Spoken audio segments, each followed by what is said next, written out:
비가 쏟아지는 서울의 저녁. 버스 안은 습기 찬 공기로 가득 차 있었다. 나는 창가 자리에 앉아 피곤한 하루를 되새기며 창밖을 멍하니 바라보고 있었다. 그런데 갑자기 옆자리에 앉은 낯선 여자가 내 어깨에 살짝 기대왔다. 그녀의 머리카락이 내 코끝을 스치며 은은한 샴푸 향이 퍼졌고 그녀는 움직이지 않았다. 그 순간 내 심장은 왜 이렇게 요동치는 걸까? 마치 세상의 모든 소음이 멎은 듯 그 무게가 나를 사로잡았다. 그녀의 호흡이 내 목덜미에 닿을 때마다 나는 몸이 굳어졌다. 버스는 여전히 덜컹거리며 한강 다리를 건너고 있었지만 내 세계는 그 자리에 멈춰 있었다. 이게 무슨 꿈인가? 나는 속으로 중얼거렸다. 그녀는 20대 후반쯤으로 보이는 여자였다. 긴 웨이브 머리가 어깨를 타고 흘러내리고 창백한 피부가 비에 젖은 듯 빛났다. 그녀의 손은 무릎 위에 포개져 있었고 가방 끈을 쥔 손가락이 살짝 떨리는 게 보였다. 피곤해서 졸았나? 아니면 뭔가 더 깊은 이유가 있는 걸까? 나는 그녀를 깨우지 못하고 그냥 그렇게 앉아 있었다. 그 무게가 낯설지만 이상하게 위로가 되었다. 버스가 내릴 정거장에 도착할 무렵 그녀가 천천히 눈을 떴다. 아, 미안해요.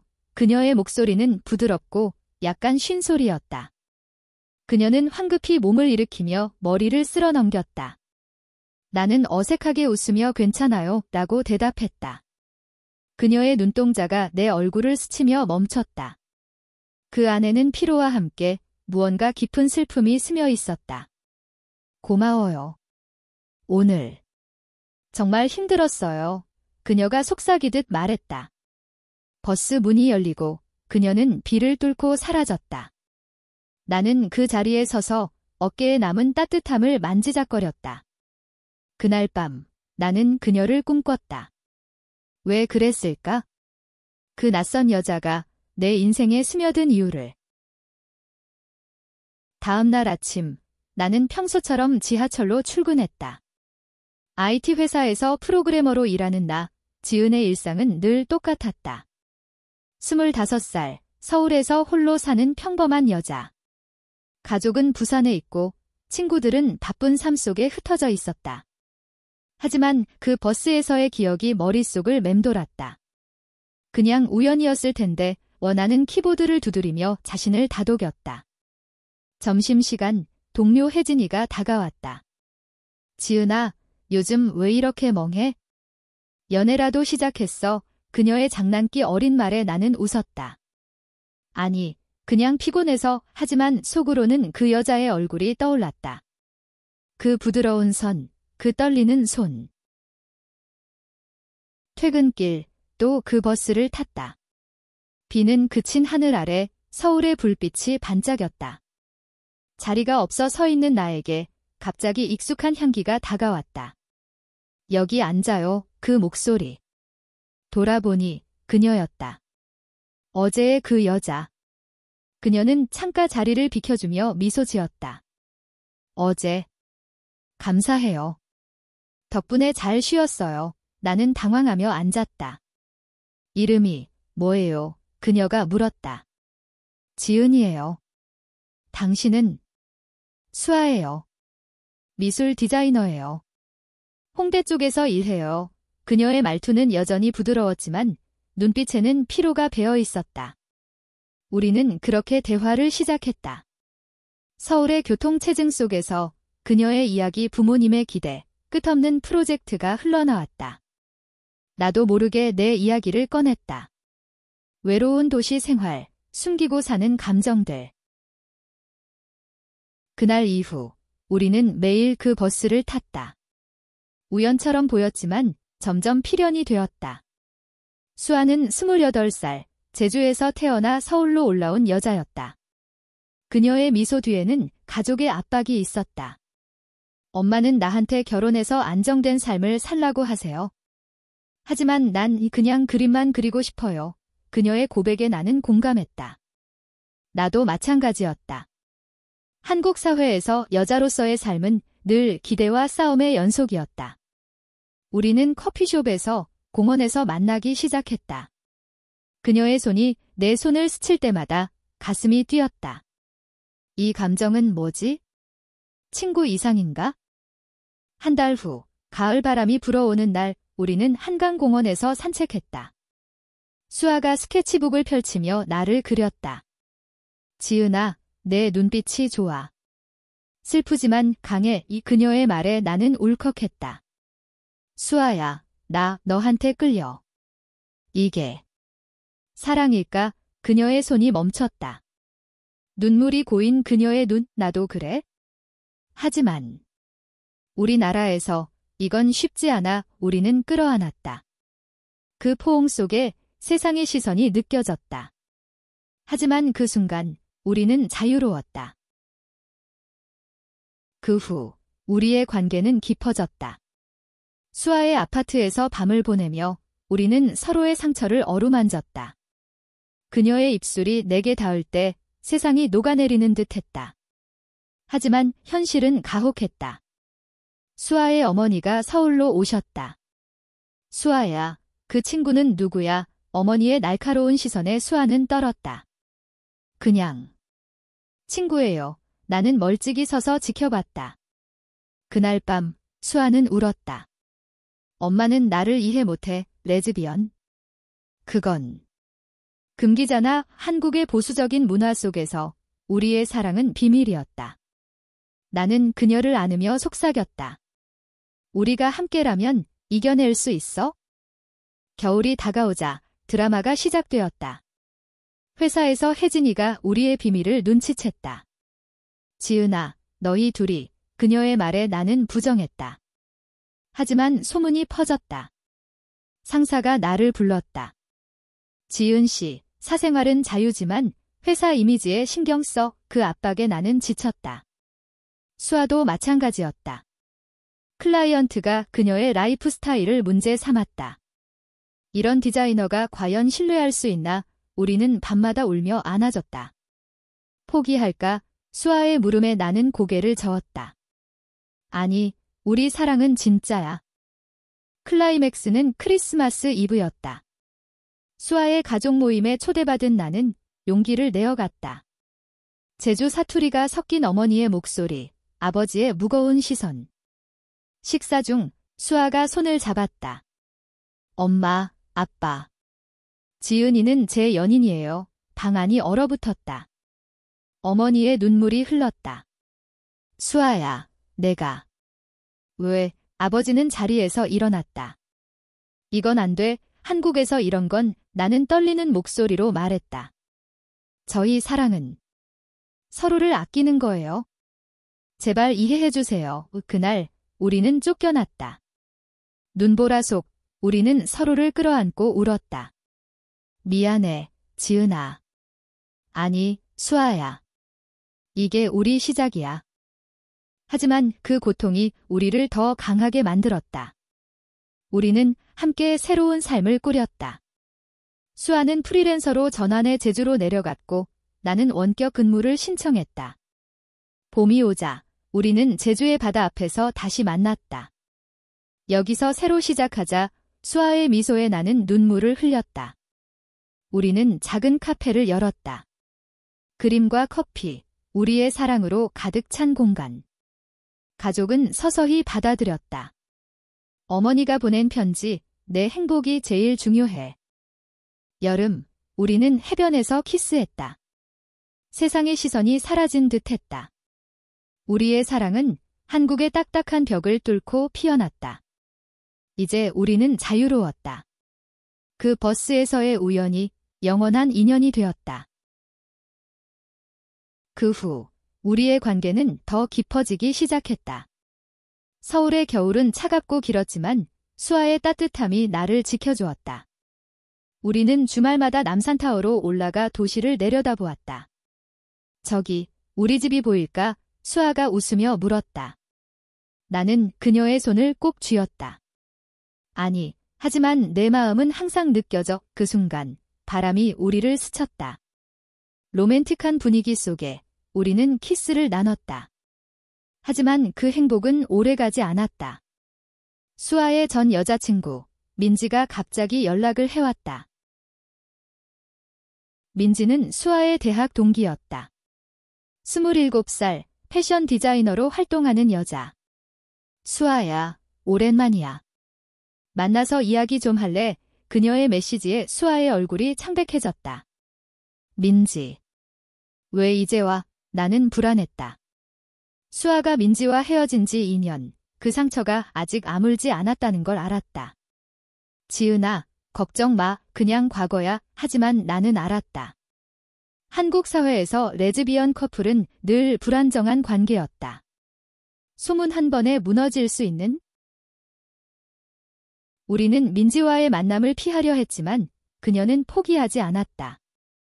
홍대 카페에서 우연히 마주쳤다. 민지의 미소는 날카로웠다. 수아야, 아직도 그랬어. 나처럼 자유롭게 사는 게 어때? 그녀의 말에 수아가 떨었다. 민지야, 그만해. 난 지은이를 사랑해. 민지는 나를 보며 비웃었다. 너, 그 평범한 프로그래머? 수아는 더 나은 걸 가질 자격이 있어. 그 말은 내 가슴을 찔렀다. 집에 돌아와. 나는 울었다. 수아야, 나 부족한가 봐. 그녀는 나를 안으며 자니 너는 내 전부야 라고 속삭였다.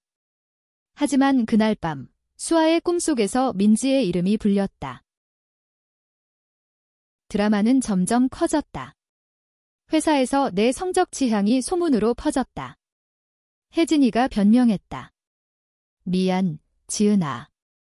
내가 실수했어. 하지만 상사는 더 압박했다. 프로젝트 리더로 적합하지 않아. 가족 계획이 없으니까. 한국의 직장 문화는 결혼과 출산을 전제로 했다. 나는 스트레스로 잠을 이루지 못했다. 수아는 나를 위로하며 함께 싸우자라고 했다. 우리는 LGBTQ+ 모임에 참석했다. 서울의 작은 커뮤니티, 레인보우 서울에서 만난 사람들. 우리처럼 사는 사람들이 많아요. 포기하지 마세요. 그 말에 용기가 생겼다. 그러나 민지의 방해는 멈추지 않았다. 그녀는 수아의 클라이언트에게 접근해 수아의 사생활이 불안정해요 라고 속삭였다. 프로젝트가 취소되었다. 수아는 무너졌다. 내가 잘못한 거야. 그녀의 눈물에 나는 분노했다. 아니, 민지가 문제야. 우리는 민지를 찾아갔다. 카페에서 대면. 왜 그래? 수아를 놓아줘. 내 외침에 민지가 웃었다. 수아는 내 거였어. 너 같은 애가 어떻게? 수아가 끼어들었다. 민지야, 끝났어. 난 지은이를 선택했어. 그 순간 민지의 얼굴이 일그러졌다. 좋아, 후회할 거야. 그 후 우리는 더 가까워졌다. 상처가 우리를 단단하게 만들었다. 봄꽃이 피는 날, 우리는 여행을 떠났다. 부산으로, 내 고향. 가족에게 소개했다. 어머니는 놀랐지만 내 행복이면 B라고 받아들였다. 수아의 가족은 여전히 멀었지만 희망이 보였다. 우리의 사랑은 파도처럼 밀려왔다 갔다 하며 더 강해졌다. 여름이 다가오자 우리의 삶은 새로운 국면을 맞이했다. 제주행 비행기 표를 끊고 우리는 휴가를 떠났다. 푸른 바다 앞에서 수아가 무릎 꿇었다. 지은아, 나랑 결혼해줄래? 반지가 빛났다. 나는 눈물을 흘리며 긍지라고 대답했다. 하지만 한국에서 동성 결혼은 꿈이었다. 법적으로 인정되지 않는 현실. 우리가 할 수 있는 건 서로 약속하는 거야. 우리는 해변에서 서약을 했다. 그 순간 세상이 우리 편인 듯 했다. 돌아와. 우리는 동거를 시작했다. 강남의 작은 원룸, 우리의 보금자리. 아침에 수아가 그린 그림으로 벽을 장식했다. 하지만 평화는 오래가지 않았다. 수아의 어머니가 다시 서울로 왔다. 수아야, 민지가 연락했어. 내가 이상한 길로 가고 있다고. 어머니의 말에 수아가 창백해졌다. 엄마, 그건 거짓말이에요. 지은이는 좋은 사람이에요. 어머니는 나를 보며 너 때문에 우리 딸이 망쳐 라고 소리쳤다. 나는 참았다. 어머니, 저희는 진심이에요. 사랑이에요. 그날 어머니는 떠났지만 상처는 남았다. 수아는 우울증에 빠졌다. 엄마가 날 포기한 기분이야. 나는 그녀를 데리고 상담소를 찾았다. 한국의 LGBTQ+ 센터에서 우리는 이야기를 나눴다. 가족의 거부는 흔해요. 하지만 시간과 사랑이 이겨요. 그 말에 수아가 서서히 회복했다. 우리는 함께 그림을 그렸다. 내 손으로, 그녀의 지도로. 이게 우리야. 영원히. 가을, 회사에서 승진 소식이 왔다. 지은 씨, 내 실력이 인정받았어. 상사의 말에 나는 기뻤다. 하지만 소문은 여전했다. 동료 중 한 명, 태희가 나를 피했다. 레즈비언이라니. 불편해 이 그녀의 말에 나는 아팠다. 한국의 보수적인 직장, 다양성을 인정하지 않는 문화. 나는 HR에 상담을 요청했다. 차별이에요. 도와주세요. 회사는 정책을 바꾸기로 했다. 작은 승리였다. 수아의 전시회가 열렸다. 홍대 갤러리, 그녀의 그림들 우리 사랑을 상징하는 작품들. 민지가 나타났다. 수아야, 이건 나한테 보여주려는 거지. 그녀의 질투 어린 말에 수아가 단호했다. 아니, 지은이에게 바치는 거야. 관객들이 박수를 쳤다. 그날 우리는 승리감을 느꼈다. 하지만 밤, 민지가 우리 집 앞에 왔다. 너희를 파괴할게. 위협에 나는 무서웠다. 경찰에 신고했다. 스토킹이에요. 겨울이 다시 왔다. 크리스마스, 우리는 가족 모임에 갔다. 수아의 어머니가 초대했다. 미안해, 수아야. 이해하려 노력할게. 눈물이 흘렀다. 포옹 속에 화해가 시작되었다. 우리의 사랑은 가족의 벽을 무너뜨렸다. 새해가 밝았다. 우리는 결심했다. 더 강해지자. 수아는 책을 썼다. 레인보우 러브 한국 레즈비언의 이야기. 출판사에서 받아들였다. 이게 변화를 만들 거야. 나는 그녀를 응원했다. 하지만 출간 전 논란이 일었다. 보수단체가 도덕 타락기라고 비난했다. 언론이 달려들었다. 동성애자 커플의 자전적 이야기, 인터뷰 요청이 쇄도했다. 우리는 용기를 냈다. TV 출연. 우리 사랑은 자연스러워요. 한국도 변해야 해요. 시청자 반응은 엇갈렸다. 지지 메시지와 함께 혐오 댓글. 지은 씨, 조심해. 혜진이가 걱정했다. 나는 피곤했지만 수아의 손이 나를 지탱했다. 함께라면 괜찮아. 출간일, 서점 앞에 팬들이 모였다. 수고하세요. 그 말에 눈물이 났다. 책은 베스트셀러가 되었다. 우리의 이야기가 사람들을 움직였다. 어머니가 전화했다. 자랑스러워, 수아야. 변화의 물결이었다. 하지만 드라마는 끝나지 않았다. 민지가 다시 나타났다. 법정에서 수아의 명예훼손시라고 고소했다. 그 책에 내가 악역으로 나와 재판은 길었다. 증인으로 혜진이가 나왔다. 민지 씨가 스토킹했어요. 판사는 우리 편이었다. 기각 승리 후 민지는 사라졌다. 이제 자유야. 수아의 미소. 봄, 우리는 여행했다. 유럽으로. 파리에서 에펠탑 아래 키스. 여기서 결혼식 올리자. 꿈 같은 시간. 돌아와. 우리는 카페를 열었다. 레인보우 커피 LGBTQ+ 친화적 공간. 손님들이 모여들었다. 이야기 나누는 자리. 여름, 임신 소식이. 아니, 우리는 입양을 고려했다. 한국의 법은 어렵지만 희망이 있었다. 우리 아이, 사랑으로 키우자. 우리의 미래가 밝아졌다. 가을잎이 떨어지는 날, 카페가 문을 열었다. 첫 손님은 혜진이었다. 축하해, 지은아. 그녀의 미소에 과거가 용서되었다. 카페는 성공했다. 수아의 그림 전시와 함께 이벤트가 열렸다. LGBTQ+ 토크쇼. 사랑은 성별을 초월해요. 청중의 박수. 하지만 가족 드라마가 다시. 수아의 아버지가 병들었다. 제주로 갔다. 수아야, 미안했다. 아버지의 마지막 말의 장례식에서 우리는 손을 잡았다. 이제 받아들여. 어머니의 포옹. 슬픔 속에 유대가 강해졌다.